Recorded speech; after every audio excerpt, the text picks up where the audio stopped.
Hi friends, நம்ம இப்போ பார்த்துட்ருக்கிறது காட்டியானம் பச்சரிசி வச்சு செஞ்ச இடியாப்பம் மாவு தான். இதில் இடியாப்பம் புட்டு கொழுக்கட்டை மட்டும் கிடையாது, இதில் சூப்பரான சாஃப்டான சப்பாத்தியுமே தயார் பண்ணிக்கலாம்.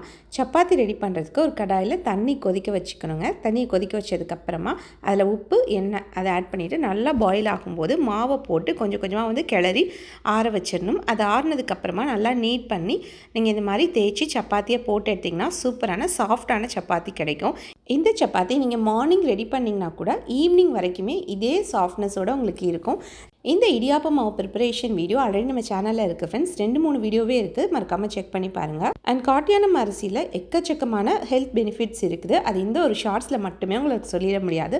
ஸோ இன்னொரு ஷார்ட்ஸோட லிங்க் கீழே அட்டாச் பண்ணியிருக்கேன், அதை செக் பண்ணி பாருங்கள். சுருக்கமாக ஒரே வரியில் சொல்லணும்னா 35 வயசுக்கு மேலே இருக்கிற பெண்கள் உங்கள் வீட்டில் இருந்தாங்கன்னா கண்டிப்பாக இந்த அரிசி உங்கள் வீட்டில் இருக்கணும். அவ்வளோதாங்க, சிம்பிளாக. ஓகே ஃப்ரெண்ட்ஸ், இந்த வீடியோ பிடிச்சிருந்தால் நம்ம சேனல் லைக் பண்ணி ஷேர் பண்ணி சப்ஸ்கிரைப் பண்ணுங்கள். அண்ட் பாரம்பரிய அரிசிகள் உங்களோட உடம்பு பிரச்சனைக்கு ஏற்ப என்ன சாப்பிடணும் அப்படின்னு தெரிஞ்சு வாங்கணும் அப்படின்னு நினைக்கிறீங்களா? இப்போவே ஸ்க்ரீனில் தெரிய நம்பருக்கு வாட்ஸ்அப் பண்ணுங்கள். தேங்க்யூ. இன்னொரு வீடியோவில் சந்திக்கலாம்.